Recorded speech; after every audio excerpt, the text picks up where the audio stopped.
Amikor édesanyám egy márciusi napon meghalt, a kórházból egy retiküllel a kezemben indultam haza. Benne iratok, pénztárca, rúzs, púder, fényképek, zsebkendő. Ott volt a halálos ágyán a kezeügyében, az utolsó pillanatban is. Az anyám egy olyan korban nőtt fel, amikor a nők életének megkérdőjelezhetetlen része volt a retikülnek vagy ridikülnek is nevezett női táska. Ez a kép 1957. júniusában készült, a szüleim házasságkötésekor. 3-an vannak rajta, apám, anyám és anyám táskája. Az elmaradhatatlan táska. Ha jobban visszaemlékszem, mindig és mindenhol ott volt. Kezében szorongatva, válláról lógatva, a földön a fotel mellett vagy az asztalon. Ahogy a táskák, bár soha nem az előtérbe furakodva, ott vannak a fényképeken és az emlékeinkben. Mi lehet a titka annak a tárgynak, amelyet anyám nem csupán a hétköznapokban, hanem életének mondhatnánk megismételhetetlen pillanataiban is mindig maga mellett tartott? 12 a világ különböző pontján élő ismerősömet hívtam segítségül, fiatalt, középkorút és párat anyám korosztályából az örökifiak közül.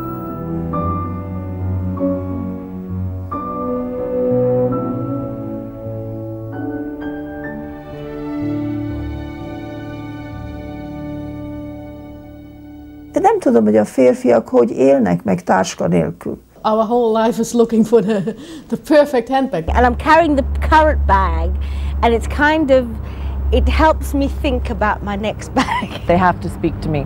It's a very odd process. They call your name. I'm the bag lady type.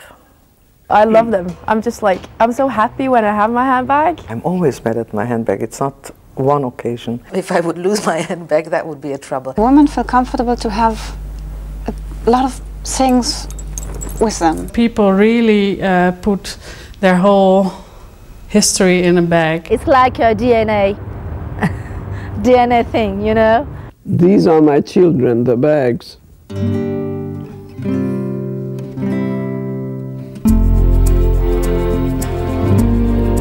Ha az ember nem figyel, szinte fel sem tűnik, hogy a táskák milyen sokszínű és változatos univerzuma vesz körül bennünket. Persze férfiként ez talán természetes is. Arc és évszaktól függően láb és boka, nyak és váll az, ami mágnesként vonzza a tekintetünket, és nem a táska. Pedig mennyi mindent észrevehetnénk. Vannak várra akaszthatóak. Ezeknek nagyon nagy előnye, hogy szabadon hagyják a két kezet, amelyekben további táskákat, szatyrokat lehet cipelni.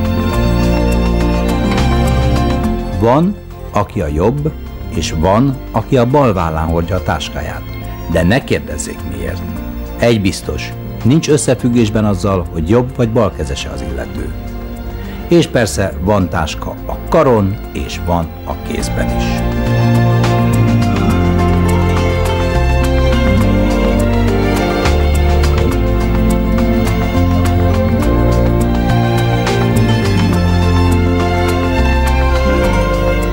Táskaügyi nyomozásunk első kérdése. Kinek hány táskája van? You're a young woman. How many handbags you collected or purses you collected? Oh, in my lifetime, many. The ones that are in my possession now, maybe not too many. My God, that's a hard question. I won't be able to count. It's like asking a woman how many pair of shoes she has. I think like through the years I probably had like 50 at least. Wow. I just love shopping for handbags. Oh, I have 2 shelves full of handbags. Not too many, maybe 25. 25? 25, 30? That's a very new number in the English language. 25 maybe, and around there. Okay, let me think about, I would say probably 12. 12. And how many of the 12 you still use? 2. So there must be something like at least 15.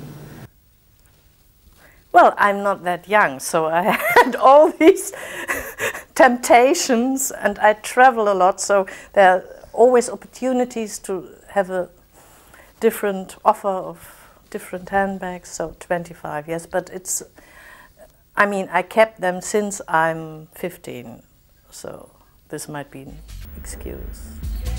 Ha a táskaviselési szokásokkal kapcsolatban világos képet szeretnénk kapni, akkor erre a legjobb hely a déli féltek egyik metropolisza, Johannesburg. Itt együtt él a múlt és a jelen, az ősi funkciók és feladatok, valamint a legoptimálisabb megoldások.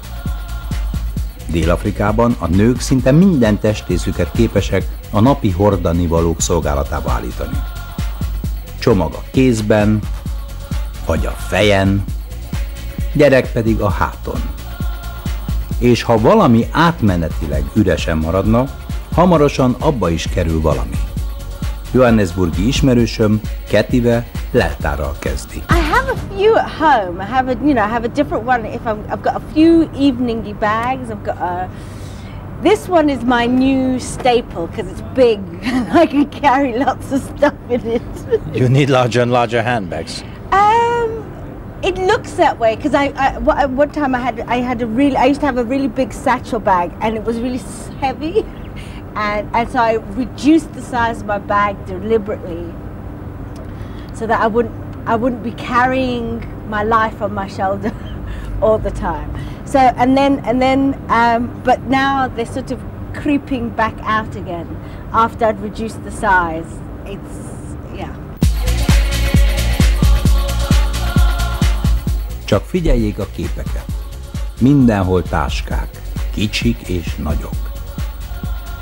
És ahol véletlenül éppen nincs táska, ott megjelenik hamarosan egy-két szatyor.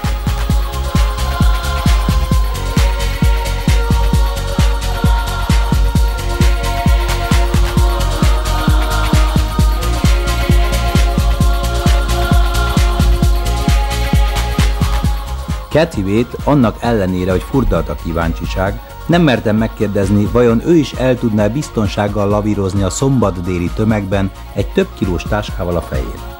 A világ egyik legnagyobb köztelevíziójának drámai művekért felelős munkatársától inkább a kezdetekről érdeklődtem.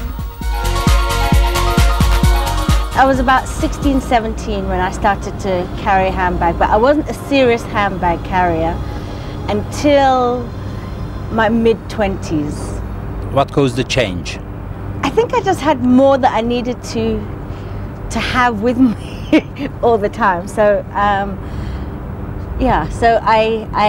that was really when I first started having a serious handbag, and my handbags sort of like I keep them for about a year, and they get kind of worn out. And they get tattered, but it's my best friend, and wherever I go, I know where it is. Afrikából utunk az új és a régi világba, Amerikába és Európába vezet. Miközben a képeket és a táskákat nézik, képzeljék el, hogy valaki művészettörténész, nő, és szakmai szempontból is beleszeret a táskákba. Gyűjteni kezdi őket, és az évek, évtizedek alatt egy egész gyűjteményre való birtokába jut. A háza múzeummá válik, táskamúzeummá. De nincs jó helyen, senki se tud róla, senki se látogatja. Önök mit tennének? Sigrid Ivó édesanyja feladott egy hirdetést. Milliómos keresek, és tudják mi a csodálatos? Jelentkezett a milliómos. Megnézte a gyűjteményt Amsterdam külvárosában, és vett egy épületet a táskáknak a belvárosban. Ma a gyűjtő lánya, Sigrid Ivó vezeti a múzeumot. Our whole life is looking for the perfect handbag, but the difficult thing is that for every woman it's different. That makes it very difficult. I mean, a handbag which is for me the perfect one will be for another woman not. Mm-hmm. Because I like to have all kinds of compartments in my bag. My mother, she hates it. She wants to have one space, and she can find easily things in it. They have to speak to me. It's a very odd process. They call your name. I can walk into a store filled with hundreds of handbags and easily leave without one. There has to be one that really speaks to me. How does a purse speak to you? In English. Ja, de úgy tűnik beszélnek ezek a táskák a világ minden nyelvén, bármilyen hihetetlen is ez egy férfi fül számára. It just does. I just walk in and I can just. A couple of weeks ago I was in New York and with my husband again, the poor man. He's a patient man to look at purses. And I was in a very nice store in Manhattan and I saw a very beautiful purse that I loved, but it was very expensive. And I just, I hugged it. I loved it. It was so nice. It felt nice on my shoulder and it felt nice to touch. It was just beautiful, but it was too much money. So I just couldn't do it. And then we went back to Toronto where I lived and I just couldn't get that purse out of my mind. I just loved it and I kept talking about it. So a few weeks later my husband was back in New York on business and he dragged a friend of his to the store. Önök mit gondolnak, vajon milyen döntésre jutott a két férfi a nem túl olcsó New York-i boltban? Mielőtt Susan elmondja a történet végét, beiktatunk egy kis ismeretterjesztést. Megmutatunk egy olyan táskát, amin már nincs árcédulá. You see here the oldest bag from our collection. In that time, it's from the 16th century. It was fashionable for men and women to wear a bag hanging on the girdle. You can nicely see it on this bag.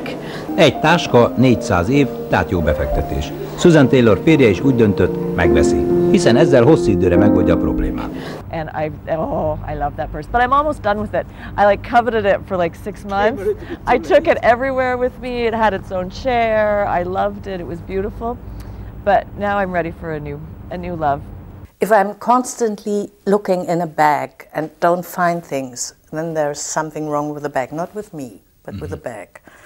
And I try to find the perfect handbag for every day, for all situations, keeping everything I need without being too big. And so it's a constant chase for the right one. And wherever I am, I'm looking. And then sometimes you see the right one. It speaks to you. Ezek szerint a táskák valóban nem csak angolul beszélnek. Susanna Hoffmann anyanyelvén németül szólította meg a táska. Hallgassuk csak. I bought it in a department store in Berlin, and my favorite department store because it's not a very big one and I know it very well, and that's the one where most go if I have to do some shopping. And I always pass by the department store, that department for bags, although of course I don't need one, and I passed by, I was in a rush, and I happened to see this one. And what did she tell you? Please touch me. I did. And then, of course, I had another handbag with me, and I took the new one, and I was standing in front of the mirror together with another woman doing the same exercise.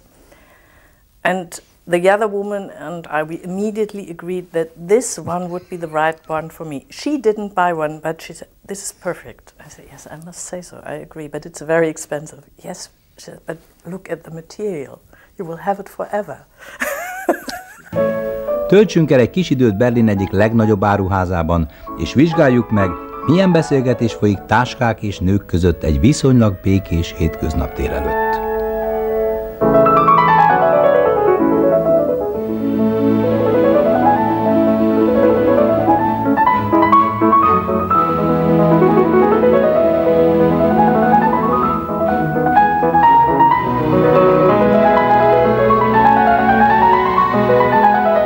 Mint látható, félszavakból is megértik egymást.